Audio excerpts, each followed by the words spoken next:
CBSE paper leak का मुद्दा पूरे देश में गर्म है और जैसे जैसे इस केस की जांच आगे बढ़ रही है, हैरान करने वाले खुलासों के साथ रहस्य भी बढ़ता जा रहा है। दिल्ली क्राइम ब्रांच की तफ्तीश का दायरा अब गूगल तक पहुंच गया है। पुलिस अब इस मामले में सिर्फ लीक के मास्टरमाइंड ही नहीं बल्कि उस गुमनाम शख्स की तलाश भी कर रही है जिसने सीबीएसई को कई बार पेपर लीक को लेकर अलर्ट करने की कोशिश की थी। उसने न सिर्फ सीबीएसई की फैक्स भेजकर पेपर लीक की जानकारी दी बल्कि कुरियर के जरिए लीक पेपर भी भेजे, लेकिन सीबीएसई सोती रही। इंडिया टीवी ने आज पेपर लीक मामले की पड़ताल की। इस केस से जुड़े हर पहलू को खंगालने की कोशिश की तो 5 बड़े खुलासे हुए।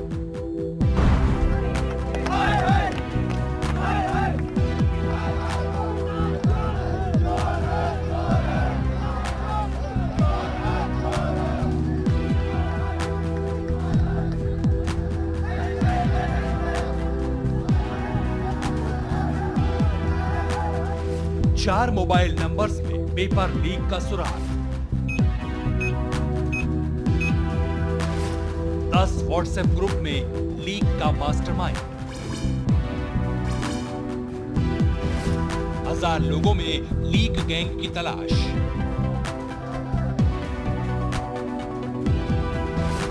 पेपर लीक गैंग से 4 कदम दूर पुलिस,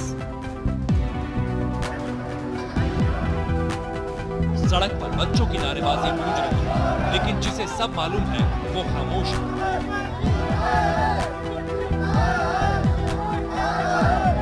दिल्ली की सड़कों पर बच्चे एचआरडी मिनिस्टर के घर का घेराव कर रहे हैं, लेकिन जिसके पास मास्टरमाइंड का पता है वो अपने घर से बाहर नहीं निकल रहा। कौन है वो शख्स जिसे सीबीएसई पेपर लीक के बारे में पूरी जानकारी है? इस सवाल के साथ पेपर लीक मामले में दिन भर आज ताबड़तोड़ खुलासे हुए। दिल्ली पुलिस के मुताबिक एक शख्स ऐसा भी है जिसे पेपर लीक की जानकारी एग्जाम से 9 घंटे पहले ही हो गई थी। वो बिना देर किए सीबीएसई को बार-बार अलर्ट कर रहा था। हमारे संवाददाता जितेंद्र शर्मा को अपनी तहकीकात के दौरान पेपर लीक का हैरान करने वाला सच पता चला। खुलासा हुआ कि एक विसल ब्लोअर ने 12वीं के इकोनॉमिक्स और 10वीं के गणित पेपर की लीक कॉपी और कुछ अहम जानकारियां एग्जाम से पहले ही फैक्स की थी। उस फैक्स में क्या लिखा था, पहले ये जान लीजिए। 23 मार्च को सीबीएसई को एक फैक्स मिला था। फैक्स में पेपर लीक की जानकारी दी गई थी। एक कोचिंग सेंटर, 2 स्कूलों पर लीक का आरोप लगाया गया था। 26 मार्च को सीबीएसई दफ्तर को गुमनाम कुरियर मिला। कुरियर में 12वीं के इकोनॉमिक्स का सॉल्व पेपर था। कुरियर पेपर से एक दिन पहले यानी 25 मार्च को बुक हुआ था। कुरियर में 4 मोबाइल नंबर्स की भी जानकारी दी गई थी। चारों मोबाइल नंबर से लीक पेपर शेयर और रिसीव हुए थे। सीबीएसई ने पार्सल और फैक्स को गंभीरता से नहीं लिया और पेपर लीक हो गया। इस बीच 26 मार्च को पेपर हो गया। हालांकि देर से जागी सीबीएसई ने 27 मार्च को पुलिस में शिकायत दर्ज कराई। दिल्ली पुलिस ने अपनी जांच में उन 4 मोबाइल नंबर्स को अहम सुराग बनाया है जिनका जिक्र विसल ब्लोअर ने किया था। पुलिस को विसल ब्लोअर के पार्सल से अहम जानकारियां मिली। इससे और क्या खुलासा हुआ, ये भी आपके लिए जानना जरूरी है। 12वीं के इकोनॉमिक्स का लीक पेपर व्हाट्सएप से भेजा गया। लीक पेपर को सर्कुलेट करने के लिए 4 नंबर्स का इस्तेमाल हुआ। 4 मोबाइल नंबर से करीब 10 व्हाट्सएप ग्रुप पर पेपर भेजे गए। हर व्हाट्सएप ग्रुप में 50 से 60 लोग शामिल थे। लीक पेपर करीब 600 लोगों को फॉरवर्ड किया गया। उन ग्रुप्स में परीक्षा देने वाले छात्र, पेरेंट्स और टीचर शामिल थे। 12वीं के इकोनॉमिक्स पेपर लीक मामले में दर्ज एफआईआर में पुलिस उन्हीं 4 नंबर्स के मालिक, कोचिंग, स्कूल और ग्रुप में शामिल लोगों से पूछताछ कर रही है।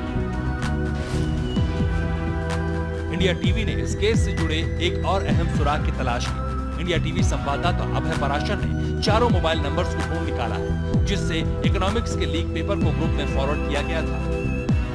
जो पहली एफआईआर थी जिसके अंदर इकोनॉमिक्स का जो पेपर था उसका जिक्र था कि पेपर लीक हुआ, उस एफआईआर की कॉपी के अंदर 4 जो एफआईआर कॉपी है इसमें 4 मोबाइल नंबर का जिक्र है और उसमें यह जिक्र है कि व्हाट्सएप के ये मेंबर हैं। 4 मोबाइल नंबर इसमें दिए गए हैं और लिखा गया है कि इनमें ये शक है कि व्हाट्सएप के जरिए जो पेपर था इकोनॉमिक्स का वो फॉरवर्ड हुआ था। इन 4 नंबर्स का जिक्र है। हमने इस एफआईआर में जो 4 नंबर थे उन 4 नंबर पर कांटेक्ट करने की कोशिश की। इसके अंदर मैं आपको बताऊं कि एक पहला नंबर था 9999 करके एक नंबर है जो कि एक प्रीमियर इकोनॉमिक्स के नाम से है। एक और नंबर है वो मिस्टर नवीन के नाम से है। पहला फोन नंबर 9999 से शुरू हो रहा है। दूसरा नंबर भी 9999 से शुरू होता है। तीसरे नंबर की शुरुआत में 9871 आता है, जबकि 7428 से शुरू होने वाले नंबर पर एक महिला ने फोन उठाया। फोन उठाने वाली महिला ने हमारे संवाददाता अभय पाराशर को पेपर लीक के बारे में क्या बताया, पहले ये सुनिए। हेलो। हाँ जी। मैम, मैं अभय पराशर बोल रहा हूँ, इंडिया टीवी से। हाँ जी। जस्ट मुझे आपका नंबर मिला। एक्चुअली ये जो सीबीएसई वाला केस चल रहा है, इसके अंदर एफआईआर में आपका ये नंबर था। तो आप मैम, आप टीचर हैं या और स्टूडेंट हैं आप? इतना करते हैं कि 2 मिनट ना हमें जो पुलिस हमसे कुछ भी कैरी करेगी, हम रेडी हैं उसके लिए। अरे पुलिस, आप पुलिस को कॉपरेट करने के लिए रेडी है? ऑब्वियस सी बात है, we not involve and in fact अभी तक we have not been contacted by any of this okay government official. तो मैम, मेरे जब से ये एफआईआर हुई है, एफआईआर होने की कोई इन्फॉर्मेशन नहीं है। फोन पर महिला ने हमारे संवाददाता को कोई खास जानकारी नहीं दी, लेकिन दिल्ली पुलिस उन लोगों से पूछताछ कर रही है जिनके नंबर उस गुमनाम पार्सल में दर्ज थे। पुलिस ने भले ही किसी को गिरफ्तार नहीं किया है, लेकिन पुलिस को इतना तो यकीन हो गया है कि सीबीएसई को फैक्स और पार्सल भेजने वाले ने जो भी जानकारियां दी थी वो 100% सही है और वो लगातार सीबीएसई को अलर्ट करने की कोशिश कर रहा था। दिल्ली पुलिस की क्राइम ब्रांच अब उस विसिल ब्लोअर को तलाश रही है जिसने सीबीएसई को नींद से जगाने की कोशिश की थी। विसिल ब्लोअर ने एक और खुलासा किया था। उसने सिर्फ इकोनॉमिक्स से नहीं बल्कि 10वीं के मैथ्स के पेपर लीक होने की जानकारी भी सीबीएसई को वक्त रहते दी थी। 27 मार्च को देर रात सीबीएसई चेयरपर्सन को एक मेल मिला। देर रात 1:39 पर मेल किया गया था। devn532@gmail.com की आईडी से मेल भेजा गया था। मेल के साथ 12 पेज अटैच थे। वो मैथ्स के लीक पेपर थे। 28 मार्च को ही 10वीं का मैथ्स का पेपर होना था। इतना सब कुछ होने के बाद भी सीबीएसई ने 10वीं के मैथ्स पेपर को होने दिया, लेकिन जब लीक पेपर देश भर में वायरल हो गया, पेपर लीक की खबरें चलने लगी, असली पेपर और लीक पेपर एक दूसरे से मैच हो गए, तब जाकर सीबीएसई ने पुलिस को जानकारी दी और दोनों पेपर कैंसिल कर दिए। यही वजह है कि जांच के रडार में अब सीबीएसई के अधिकारी और स्टाफ भी आ गए हैं। दिल्ली पुलिस ने सीबीएसई के एग्जामिनेशन कंट्रोलर से भी 4 घंटे पूछताछ की है। पुलिस की शुरुआती जांच में पता चला है कि पेपर लीक होने की खबर शुरू में बहुत कम लोगों को थी। खुलासा हुआ है शुरुआत में लीक पेपर के लिए 35,000 रुपए वसूले गए, बाद में लीक पेपर को 5,000 रुपए में भी बेचा गया। इस तरह लीक पेपर कई लोगों तक पहुंच गया। आखिर में लीक हुआ पेपर 1,000 रुपए में मिलने लगा।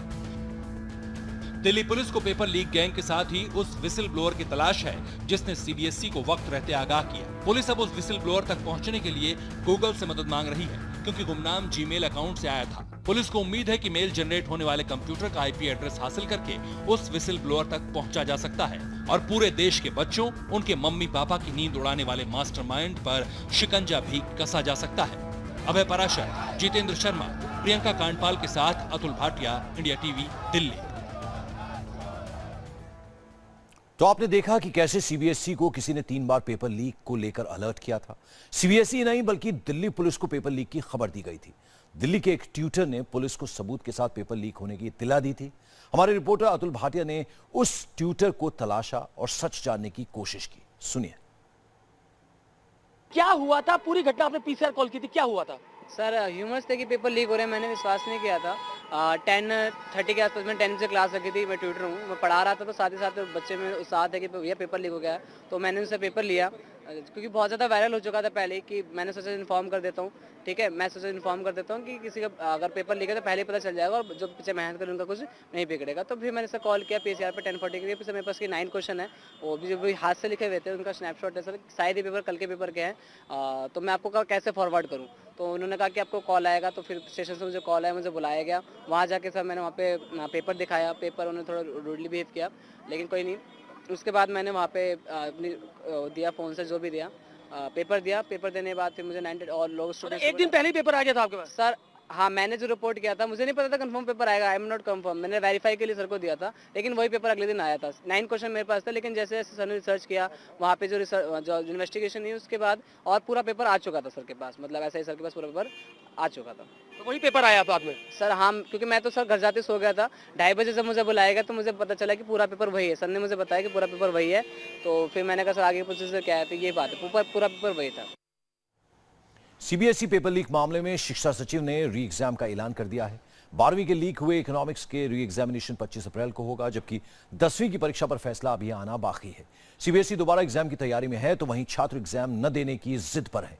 दिल्ली समेत देश के कई हिस्सों में आज भी प्रदर्शन हुए। छात्र सवाल पूछ रहे हैं कि जब उनकी गलती नहीं है तो सजा उन्हें क्यों दी जा रही है।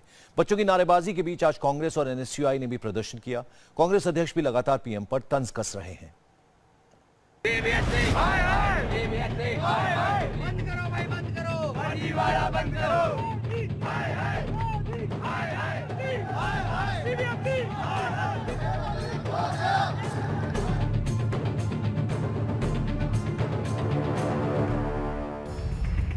पेपर लीक के खिलाफ बच्चों के प्रदर्शन का रंग और तेवर अब बदलने लगा है। आज दिल्ली में प्रदर्शन के दौरान बच्चों के साथ झंडे और होर्डिंग्स भी दिखे। इनके साथ कई कॉलेज स्टूडेंट और आम लोग भी नजर आए। सरकार के खिलाफ तीखी नारेबाजी हुई।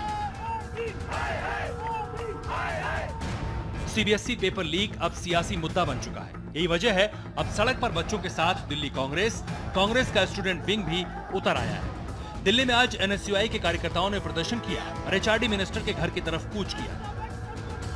सीबीएसई के 10वीं और 12वीं के पर्चे लीक होने के विरोध में एनएसयूआई के लड़के निकले हैं रोड पर। भारतीय राष्ट्रीय कांग्रेस की छात्र इकाई है, ये विरोध करते हुए निकले हैं। प्रकाश जावड़ेकर मुर्दाबाद और सीबीएसई मुर्दाबाद के नारे लगाते हुए आगे बढ़ रहे हैं। ये जा रहे हैं मानव संसाधन विकास मंत्री प्रकाश जावड़ेकर के आवास पर पहुंचकर घेराव करेंगे और इनका इरादा उन्हें मेमोरेंडम देने का है। दूसरी ओर दिल्ली के आईपी एक्सटेंशन में सीबीआई के दफ्तर के बाहर भी कांग्रेस कार्यकर्ता जमा थे। कार्यकर्ताओं ने यहां भी प्रदर्शन किया। कई बच्चे और पेरेंट्स सीबीएसई दफ्तर के बाहर मौजूद थे। बाद में वो भी इसका हिस्सा बन गए।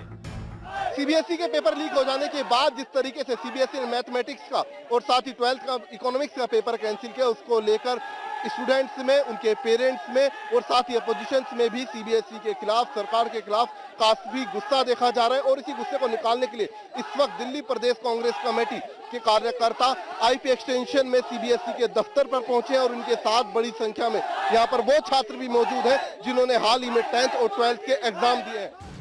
सीबीएसई ने पेपर लीक के बाद जांच पुलिस को सौंप दी और बच्चों से दोबारा परीक्षा लेकर इस मामले को निपटाने का फॉर्मूला निकाला। लेकिन बच्चों को दोबारा एग्जाम में बैठना मंजूर नहीं।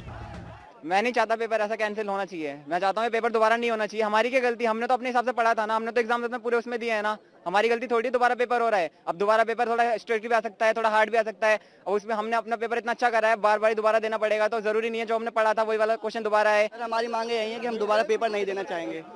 हमने बहुत पढ़ाई करी थी, इससे हम पेपर दे चुके हैं, अब दोबारा हम पेपर देना नहीं चाहते। मैंने 12th के दिए हैं अभी पेपर। तुम्हें कब पता चला इकोनॉमिक्स का पेपर लीक है? सर ये अभी 2-3 दिन पहले न्यूज में आए पेपर लीक हो चुके हैं। हमने तो सर पेपर पूरा दिया। सभी कई कह रहे हैं हमारे 100 में से 90 आ सकते थे, 100 में से 92 आ सकते थे।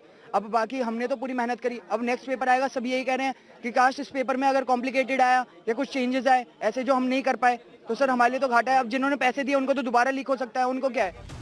उधर आज सीबीआई और शिक्षा मंत्रालय के अधिकारी सामने आए। लीक हुए दोनों पेपर्स की नई तारीखों का ऐलान किया, लेकिन 5 दिनों बाद भी इस बात का जवाब नहीं दे सके कि किसकी गलती से लाखों बच्चों का भविष्य दांव पर लग गया। पेपर कैसे लीक हो गया।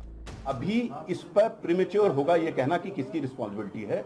Late the inquiries be completed, we will see whose responsibility, we will nail him कि साहब इसकी रिस्पांसिबिलिटी है। अरे भाई होगी फिक्स, जिसकी भी होगी रिस्पांसिबिलिटी फिक्स होगी। There is inquiry going out at 2 levels, let it come, we will take action. दूसरी तरफ सियासी पार्टियां पेपर लीक के मुद्दे पर लगातार सरकार को घेरने में जुटी हैं। कांग्रेस अध्यक्ष राहुल गांधी भी लगातार ट्वीट से पीएम पर निशाना साध रहे हैं। राहुल गांधी ने ट्वीट में पीएम की किताब का हवाला दिया, जिसे पीएम ने एग्जाम से पहले होने वाली टेंशन को दूर करने के लिए लिखा है। राहुल गांधी ने ट्वीट किया है, पीएम ने एग्जाम वॉरियर्स किताब लिखी, जिसमें बच्चों को एग्जाम के दौरान तनाव मुक्त रहना सिखाया है। अब अगला एग्जाम वॉरियर्स 2 हो, जिसमें बच्चों और पेरेंट्स को पेपर लीक होने वाले तनाव को कम करना सिखाया जाएगा। कांग्रेस अब सरकार पर नकल माफियाओं की मदद करने का भी आरोप लगा रही है और मानव संसाधन विकास मंत्री से इस्तीफा भी मांग रही है। How can an independent investigation take place unless and until you sack Prakash Javadekar?